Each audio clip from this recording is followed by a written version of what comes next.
Hello everybody, Senator here, back with another video. Today is going to be another SCP reaction, since you guys love these SCP videos. I'm also going to be doing something at the end, so be sure to watch throughout the end. Throughout this entire video, and make your way to the end. Thanks in advance.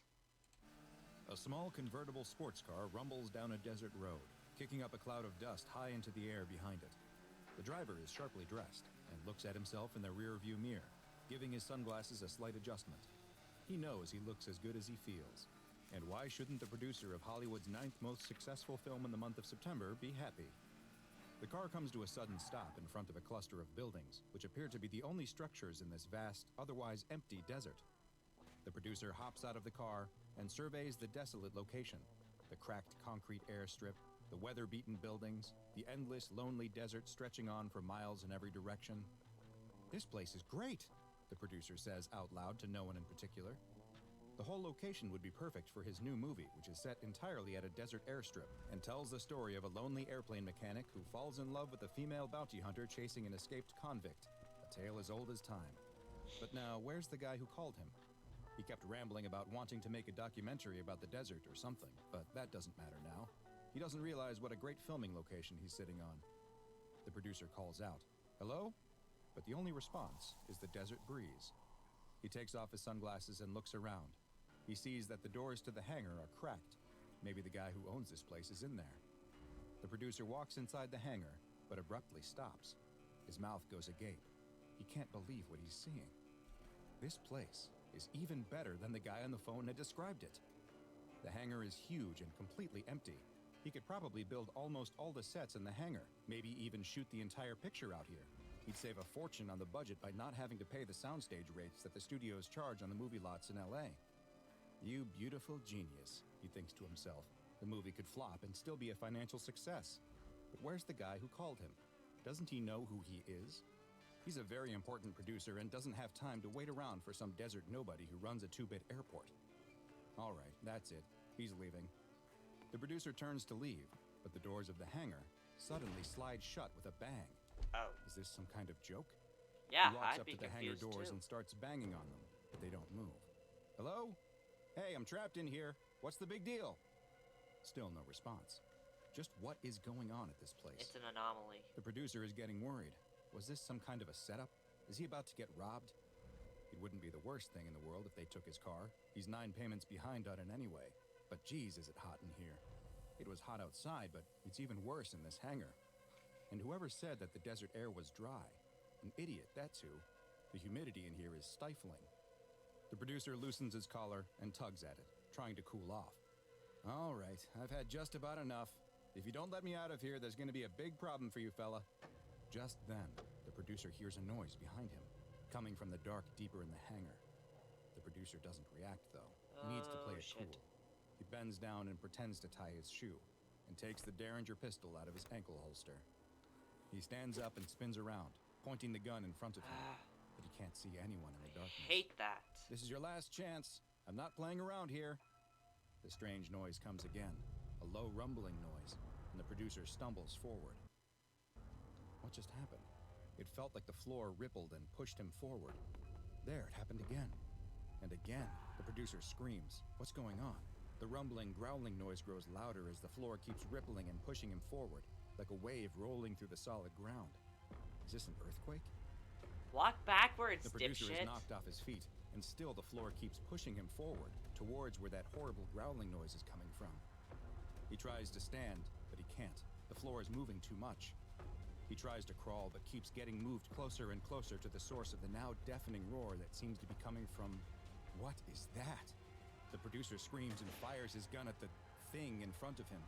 In the flashes of the gunfire, he can finally see it, the thing that he's being pushed into, a giant, gaping maw, filled with a mass of gnashing, grinding teeth. How unlucky for this movie producer that he didn't realize until it was too late that the location for his new movie would be the last one that he'd ever scout. Because as you have probably already figured out, this unknown building in the middle of the desert isn't at all what it appears to be. And in fact, is quite known to the SCP Foundation as SCP-1051, SCP-1051 isn't actually a building at all, but in fact is a living organism.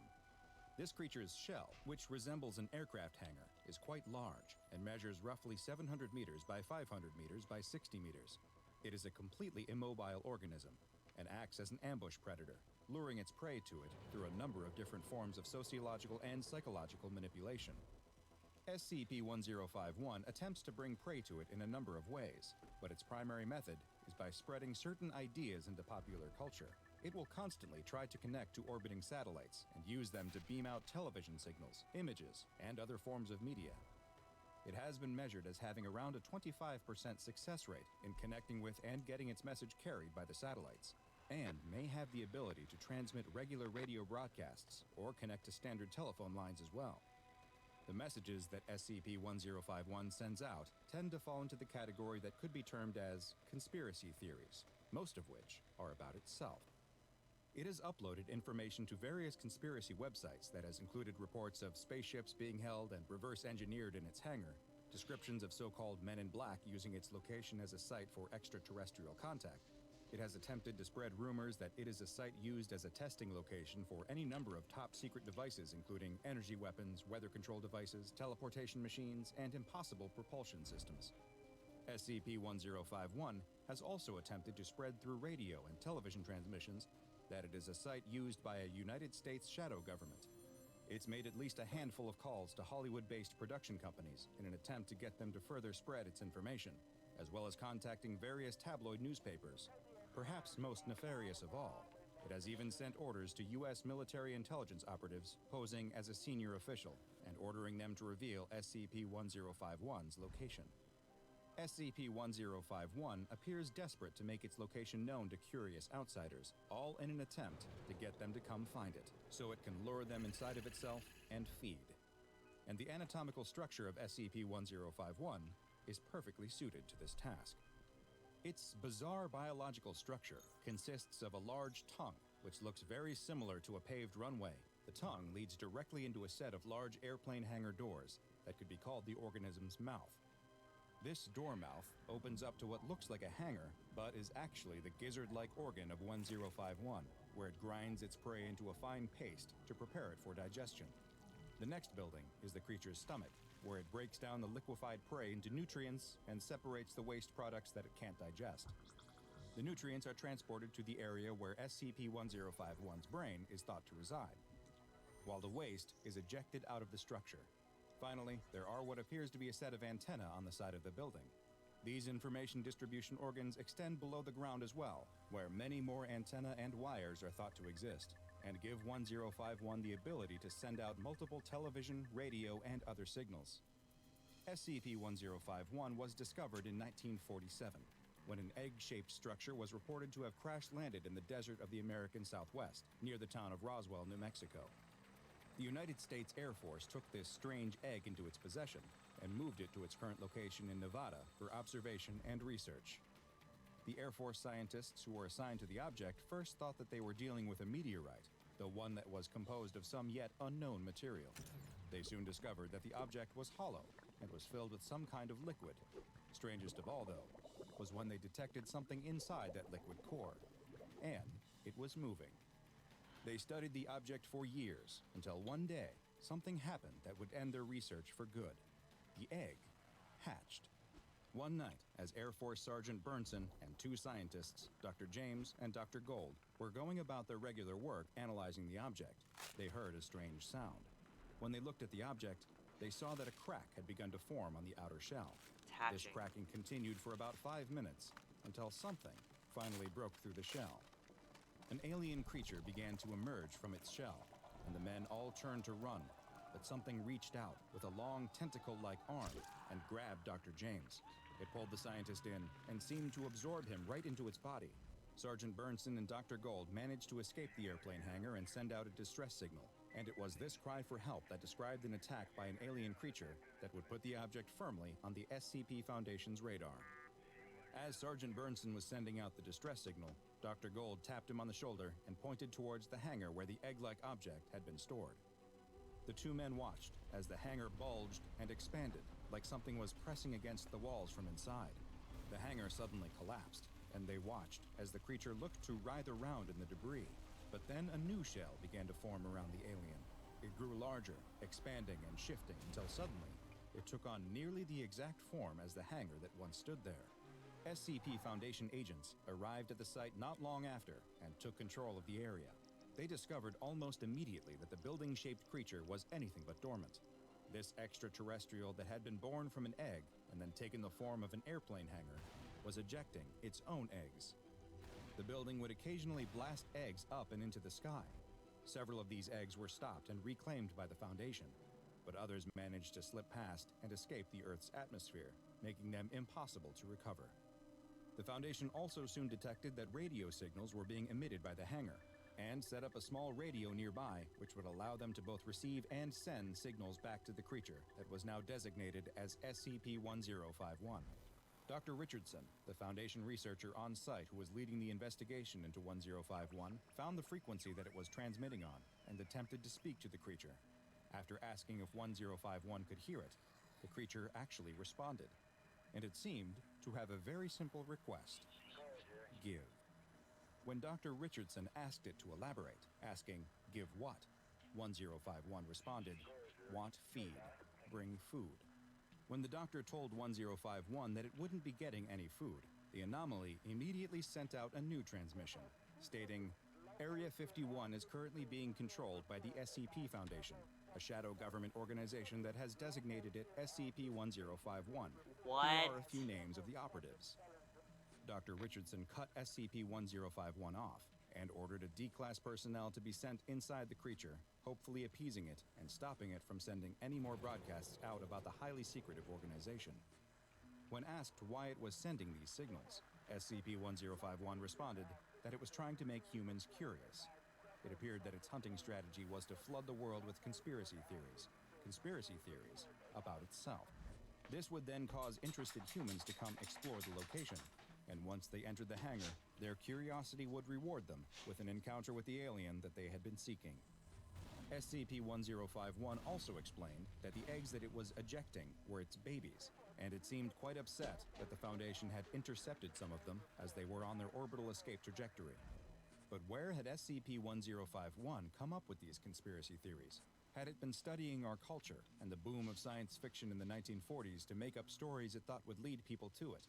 Foundation researcher Dr. Richardson had a hunch that there was something else going on. He next spoke to Dr. Gold, the other Air Force scientist who had been studying the egg-shaped meteorite. He asked him to describe SCP-1051's first victim, Dr. James. Dr. Gold told him that Dr. James was obsessed with his job, and that spread into his personal life. He was a real sci-fi nut. Dr. James apparently loved B-movies, especially ones about aliens and UFOs. He was convinced that the government had both in their possession already, and his research on the strange egg-shaped meteorite only added to his confidence in that fact. Had SCP-1051 somehow absorbed this knowledge from its first meal here on Earth, and was now using it as a way to lure in new, inquisitive prey? Dr. Richardson thought it may go even deeper than that. When he played a recording of the first conversation he'd had with SCP-1051 for Dr. Gold, the one where 1051 told him it wanted him to bring food, Dr. Gold was left shocked. The voice he was hearing belonged to Dr. James. SCP-1051 remains in the Nevadan desert, and its area is patrolled at all times by no less than 20 Foundation personnel in uniforms that resemble those worn by members of the United States Air Force. They are authorized to shoot at intruders, but not with the intention to kill. Instead, only as a means to scare them away. Should any intruders come within 1 kilometer of SCP-1051, they are to be detained and administered Class A amnestics. Since SCP-1051's primary danger stems from its ability to spread false information, the SCP Foundation's main containment efforts have been focused on stopping its broadcasts.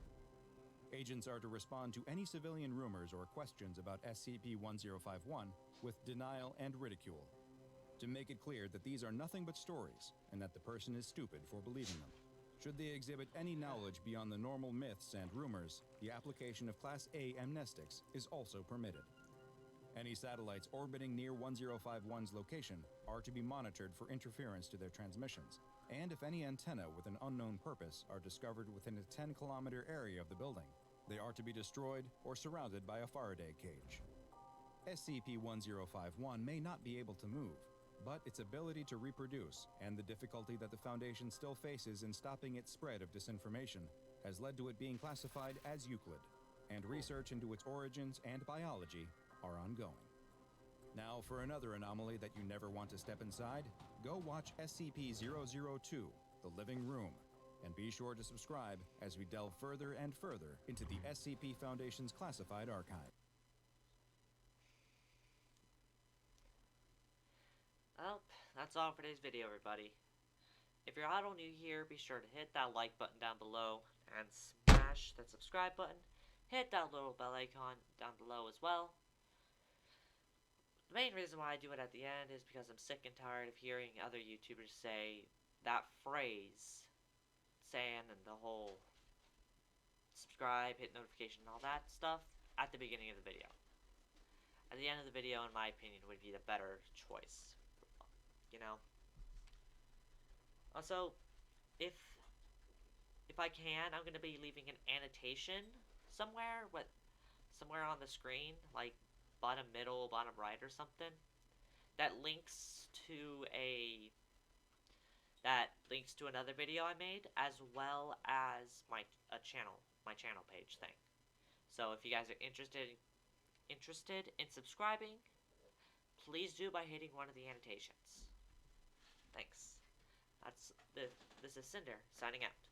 Goodbye.